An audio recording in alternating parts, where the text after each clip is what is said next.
Yo soy el camino, la verdad y la vida. Nadie llega al Padre sino por mí, dijo Jesús.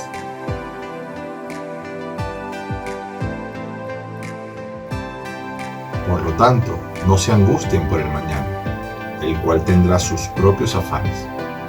Cada día tiene ya sus problemas.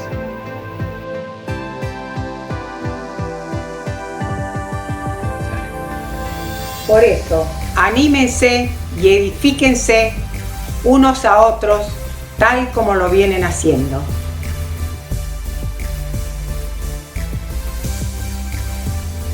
Todo me está permitido, pero no todo es para mi bien. Todo me está permitido, pero no dejaré que nada me domine. Señor, hazme conocer tus caminos, muéstrame tus sendas.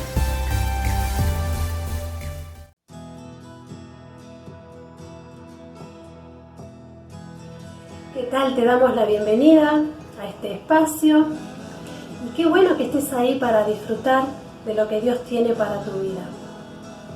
Sabes, cuando iba al primer año del secundario con mis compañeros, nos preguntamos de qué religión somos cada uno. Por mi parte respondí que soy evangélica. Cuando crecí me di cuenta que no se trata de una creencia religiosa solamente, sino de un estilo de vida que acompaña. Creer en Dios, ayudar a mi prójimo, hacer el bien, alejarme de lo malo que me traería malas consecuencias. Hoy puedo contar que el resultado es la paz que Dios me da. Y te invito a que busques también de esa paz. Deja que Dios te complete el corazón con su amor y también con su paz. Que Dios te bendiga.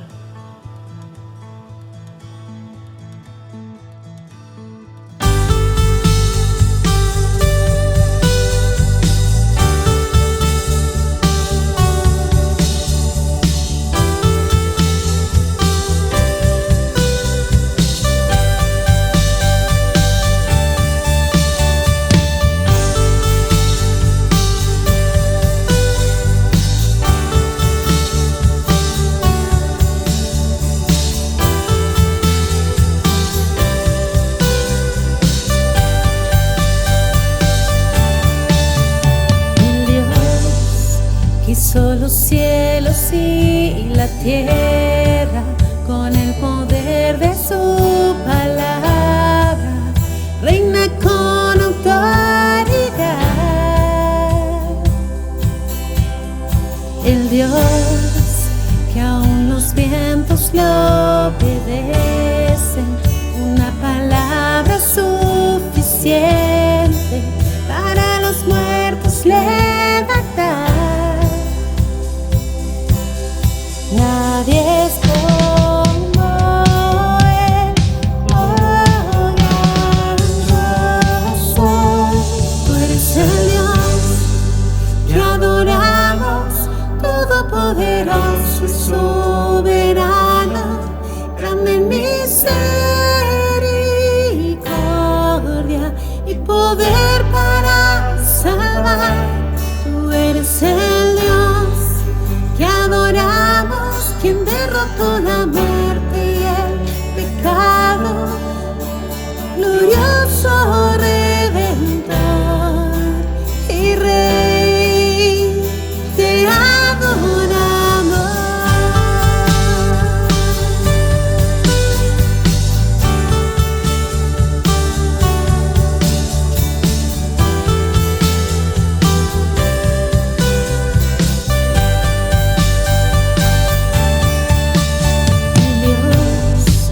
Que descendió desde su trono para llevar sobre sus hombros nuestra culpa y transgresión. Jesús, exaltado sobre todo, nombre sobre todo nombre, solo en Él hay salvación.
sus ondas de amor celestial.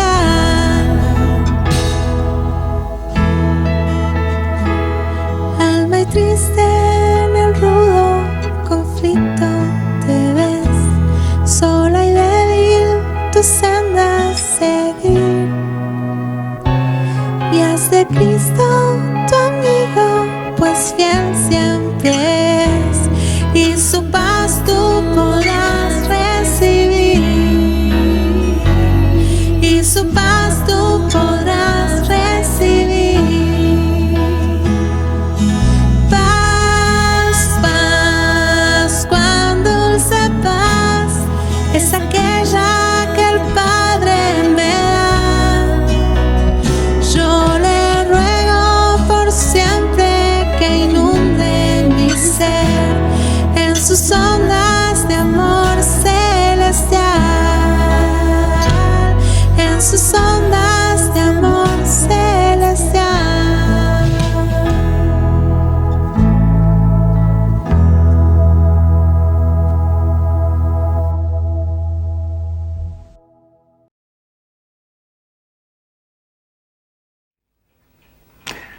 Hola, ¿qué tal? ¿Cómo les va? Qué bueno, ya en primavera, ¿no? Qué invierno duro que tuvimos y bueno, ya estamos en esta etapa del año tan linda, en esta estación del año donde vemos que las plantas empiezan a alargar sus hojitas, a florecer y bueno, parece que todo va cambiando un poco. Así que es bueno estar una vez más con ustedes. Así que les agradecemos que nos dejen entrar a sus hogares y poder compartir lo que queremos compartir con ustedes. Miren, hace un tiempito me hicieron una encuesta y dentro de la encuesta que me hacían preguntaban qué religión profesaba. Estuve titubeando un poco y después puse religión evangélico. Y después me puse a pensar qué es ser religioso. Y queremos que sepan los que nos están viendo que nosotros no estamos predicando una religión determinada, ni buscando adeptos o personas que se hagan religiosos. Y la gente muchas veces le tiene miedo a la religión. Y me puse a pensar, estuve todos estos días pensando un poco en esto, ¿no? La palabra religión es de una palabra derivada del latín, que es religare, aludiendo al objetivo de las religiones de unir o de acercar a las personas con Dios o con los dioses, ¿no?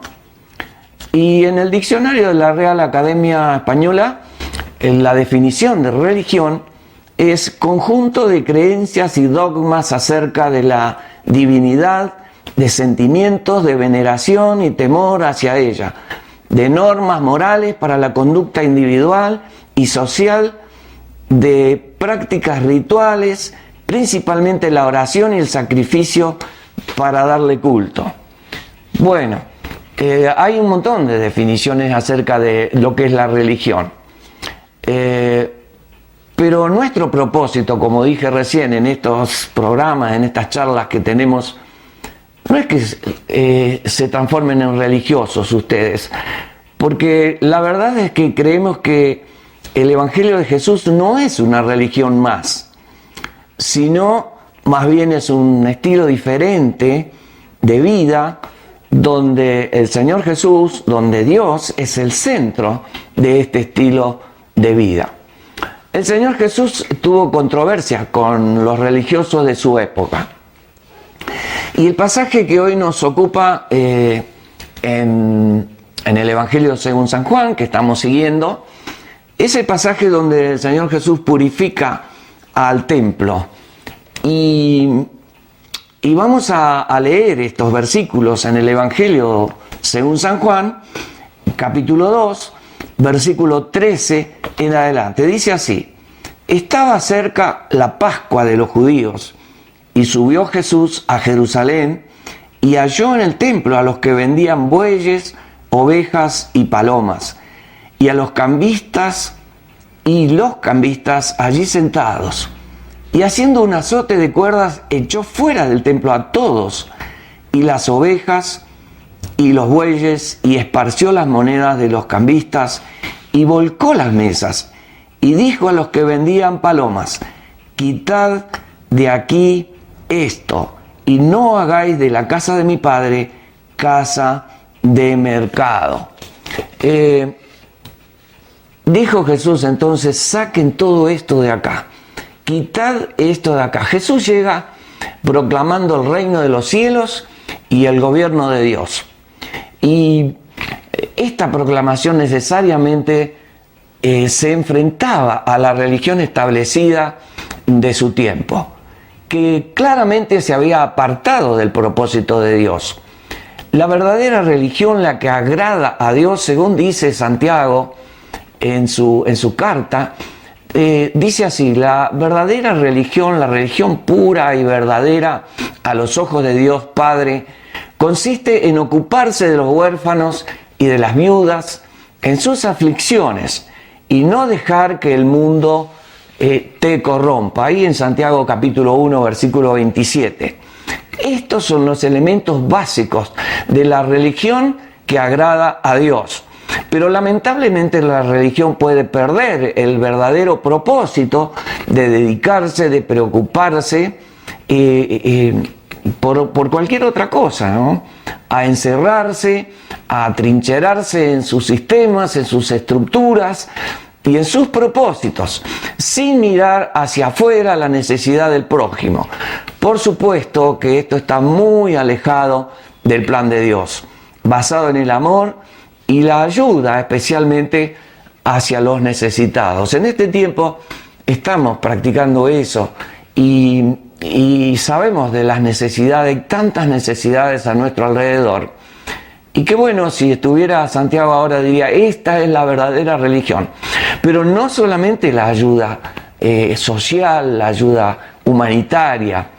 Y como dice Santiago, Jesús, después de aquellas bodas en Caná de Galilea y su primer milagro que escuchamos el otro día, donde Jesús hizo este primer milagro, digamos, transformando el agua en vino, el Señor hace su primer viaje hacia Jerusalén y Él va a confrontar categóricamente a la religión establecida, y quedaba muy poco de aquellos mandamientos que Dios había dado a su pueblo en esa religión que Él encuentra allí en Jerusalén. Su limpieza del templo demuestra en una forma dramática la reacción de Dios frente a la religión, esa religión que es meramente cultural, institucional, establecida allí en ese tiempo por los sacerdotes. Hoy el Señor Jesucristo, hoy Cristo viene a su nuevo templo, a su iglesia, a limpiar y a exigir una verdadera religión, una verdadera entrega al Señor de toda la vida de los seres humanos. Él va directamente al templo, se encuentra con la casa de Dios, su Padre, que estaba profanada, que había sido profanada.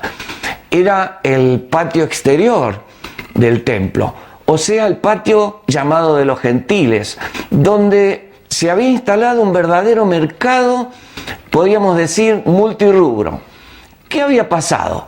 Nos ponemos en contexto para entender un poco mejor lo que estaba sucediendo. Jesús encuentra en ese lugar una especie de shopping moderno, vamos a decir, con una gran cantidad de puestos, de locales al aire libre, un negocio principalmente dirigido por el sumo sacerdote Anás, que era el sumo sacerdote de esa época, que seguramente que él cobraría su comisión o alquiler a las personas que ejercían el comercio allí.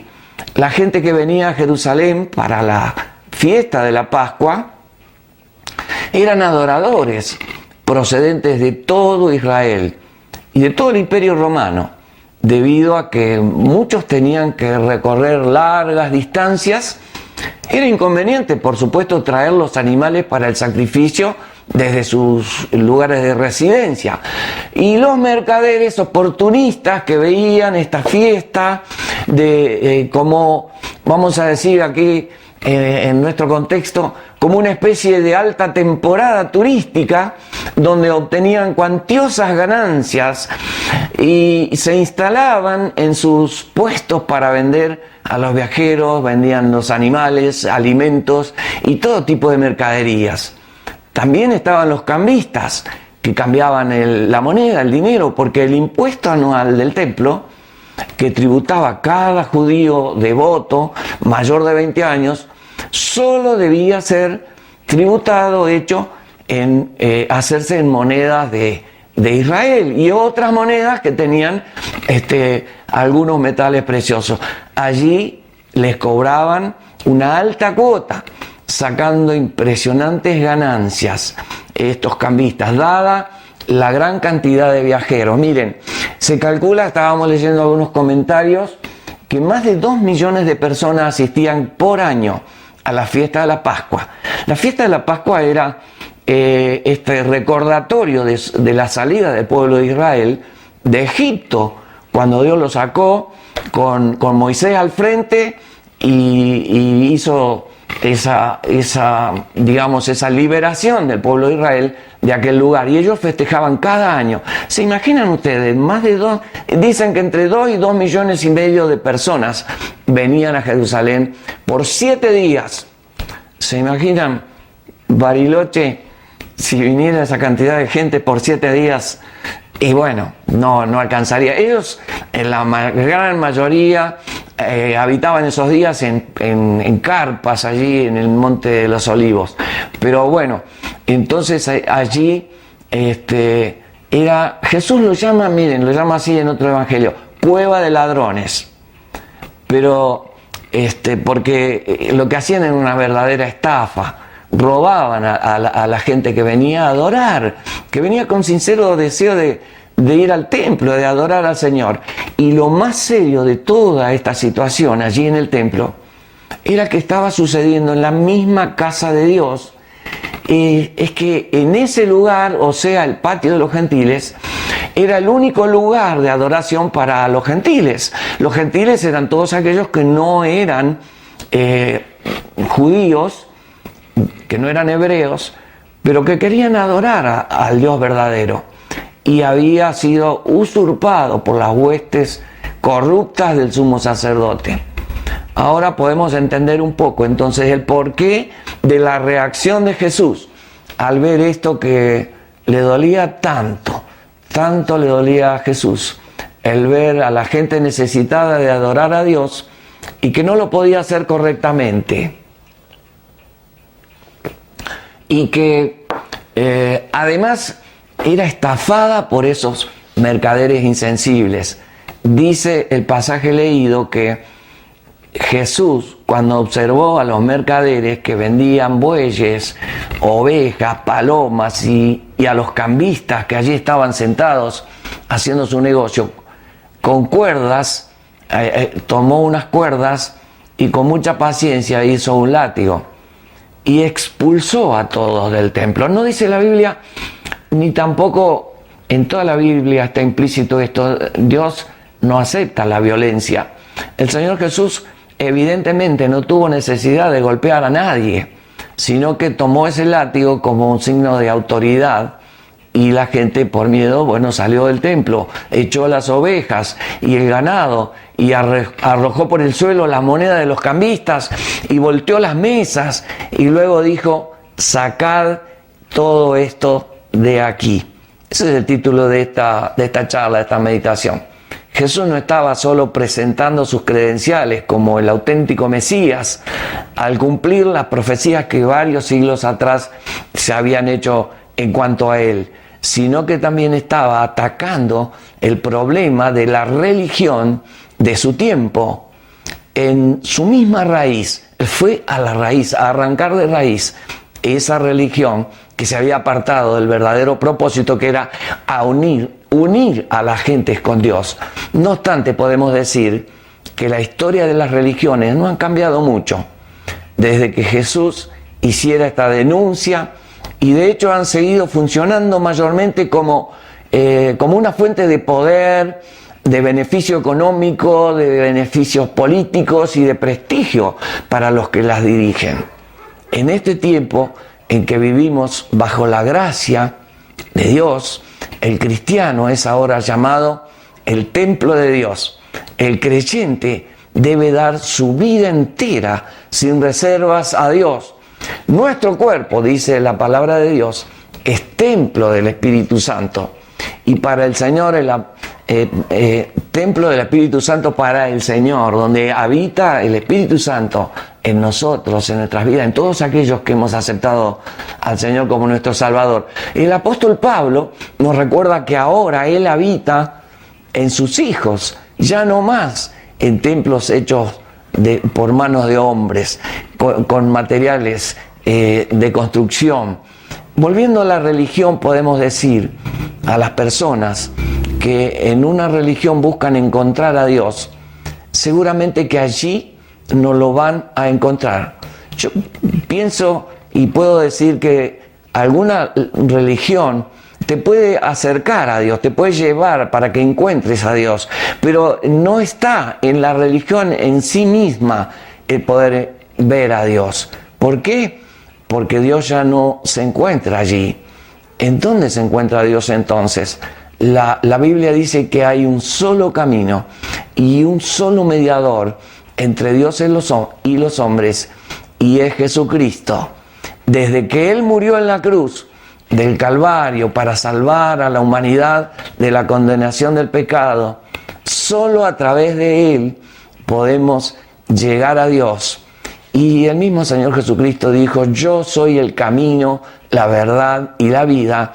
Nadie viene al Padre si no es a través de mí. Todas las religiones y todos los ritos finalizaron cuando Cristo se constituyó en nuestro modelo a seguir para poder salvarnos de la condenación eterna. Por eso, al morir Cristo, inmediatamente dice la palabra que se rompió el velo, la cortina del templo, para dejar paso, para dar libertad al lugar santísimo, para poder darnos entrada a cada uno de nosotros al lugar de Dios, al trono de Dios, directamente a través de Cristo, y para poder hacerlo en cualquier lugar. Mi amigo, cuando Jesús dijo: quitad todo esto de aquí, creo que significaba que el tiempo de la religión estaba terminando y empezaba a gestarse una nueva esperanza para todos. Sin ritos, sin sacrificios, sin ceremonias complicadas, solo por la fe en Jesús. La religión no nos puede salvar. Debes creer en el Señor Jesucristo y serás salvo.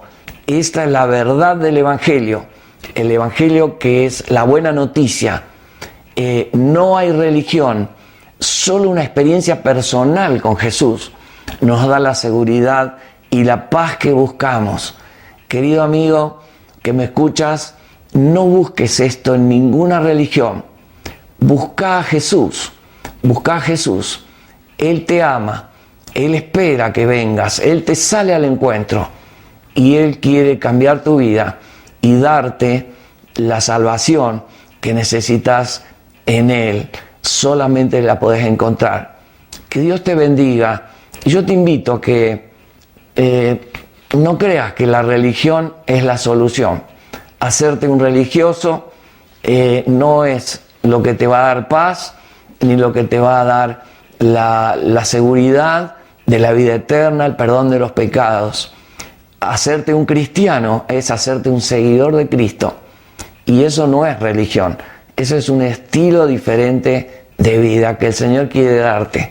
Yo te invito a que puedas buscar a Jesús y Él te dará todo lo que necesitas. Que Dios te bendiga y nos vemos en una semana más. Dios te bendiga.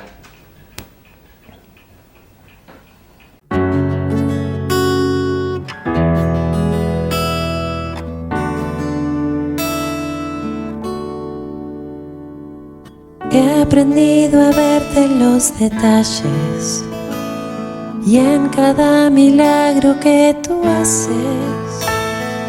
Tu facilidad con lo imposible ha erradicado mi temor.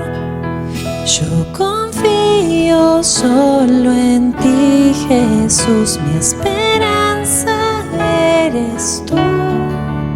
Hoy descanso en tu fidelidad y no habrá nadie que separe nuestro amor. Yo confío solo en ti, Jesús, mi esperanza eres tú. Hoy descanso en tu fidelidad y no habrá nadie que separe nuestro amor. Desde el principio demostraste que a los tuyos nunca abandonaste y en tu palabra nos dejaste las promesas que no fallarán. Yo confío solo en ti, Jesús, mi esperanza eres tú. Hoy descanso en tu fidelidad y no habrá nadie que separe nuestro amor. Yo confío solo en ti, Jesús, mi esperanza eres tú. Hoy descanso en tu fidelidad y no habrá nadie que separe nuestro amor.